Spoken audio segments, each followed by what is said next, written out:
കരിയാകുകയും ചെയ്യട്ടെ. നിത്യപിതാവും പുത്രനും പരിശുദ്ധാത്മാവുമായ സർവ്വസ്ഥലം നയിക്കുവാമേ.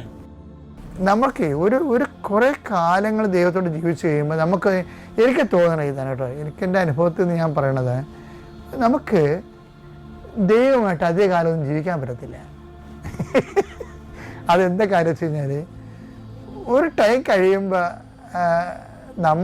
നമ്മൾ എങ്ങനെയൊക്കെ ഇങ്ങനെ ഈ ഒരു ഡയലോഗ് ഉണ്ടല്ലോ, വിനയം വാരിക്കോരി മുഖത്ത് തേച്ചാലും ഉള്ളിലുള്ള ഫ്രോഡ് പുറത്തു വരുമെന്ന് പറഞ്ഞ പോലെ, നമ്മൾ ദൈവത്തിൻ്റെ മുമ്പിൽ എന്ത് അഭ്യാസം കാണിച്ചാലും ദൈവത്തിന് അസസ്മെൻ്റ് ഉണ്ട്. 2 Corinthians 13:7 വായിച്ചേ. എന്നാൽ നിങ്ങൾ തിന്മ പ്രവർത്തിക്കരുതേ എന്നാണ് ദൈവത്തോടുള്ള ഞങ്ങളുടെ പ്രാർത്ഥന. ഞങ്ങൾ പരീക്ഷയിൽ വിജയിച്ചവരായി കാണപ്പെടണമെന്നില്ല. ഞങ്ങൾ പരാജിതരായി കാണപ്പെട്ടാലും നിങ്ങൾ നന്മ പ്രവർത്തിക്കണം. കാര്യം ഞങ്ങളുടെ പരാജയം എന്ന് പറയുന്നത്, ചിലപ്പോൾ ഈ ലോകത്ത് ഈശോയുടെ ജീവിതം അവസാനം നമ്മൾ നോക്കുമ്പോൾ ഒരു 33 വയസ്സിൽ ഈശോയ്ക്ക് മരിക്കേണ്ടി വന്നില്ലേ. അപ്പോഴേ പുറമെ ലോകം നോക്കുമ്പോൾ അതൊരു പരാജയമായി തോന്നും.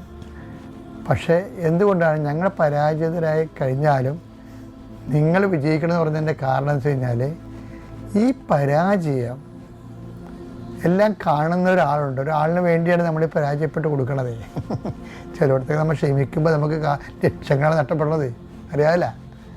ചിലയിടത്തൊക്കെ നമ്മൾ കള പോട്ടെന്ന് വെച്ച് കഴിഞ്ഞാൽ ആ നാട്ടിൽ നമ്മുടെ വില പോകും. അതുകൊണ്ടാണ് ആൾക്കാർ ഗുണ്ടകളെ വെച്ച് തിരിച്ചു തരണത്. പക്ഷെ നമുക്കത് പറ്റത്തില്ല. അപ്പം അങ്ങനെ വരുമ്പോൾ നമ്മൾ അടികൊള്ള പോലെ പരാജിതരാകും. ഞങ്ങൾ പരാജിതരായാലും എന്താ കാര്യം, അതിൻ്റെ അർത്ഥം എന്താണ്?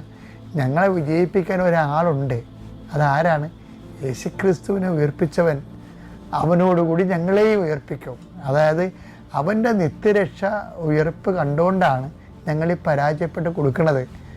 ഇപ്പം ഞങ്ങളുടെ പരാജയം കണ്ടുകൊണ്ട് നിങ്ങൾ ആ രീതി കണക്കാക്കരുത്. എന്ത് രസമാണെന്നറിയാം ഈ പൗലോസിൻ്റെ വ്യാഖ്യാനങ്ങൾ. അത് ജീവിതാനുഭവങ്ങളാണല്ലോ അത്. അപ്പം അതുകൊണ്ട് എപ്പോഴും നമ്മൾ ശ്രദ്ധിക്കേണ്ടത്, ക്രിസ്തു നമ്മളിൽ രൂപപ്പെട്ടു വരാൻ വേണ്ടിയുള്ള ഈറ്റുനോവായിട്ടാണ് ഈ പൗലോസ് ഇതൊക്കെ തേങ്ങലുണ്ടാകുന്നത്. ഗലാത്യർ 4:19. എന്റെ കുഞ്ഞുമക്കളെ ക്രിസ്തു നിങ്ങളിൽ രൂപപ്പെടുന്നതുവരെ ഇടിവെട്ട് ക്രിസ്തു നിങ്ങൾ രൂപപ്പെടുന്നവരെ വീണ്ടും ഞാൻ നിങ്ങൾക്ക് വേണ്ടി ഈറ്റുനോവ് അനുഭവിക്കുന്നു.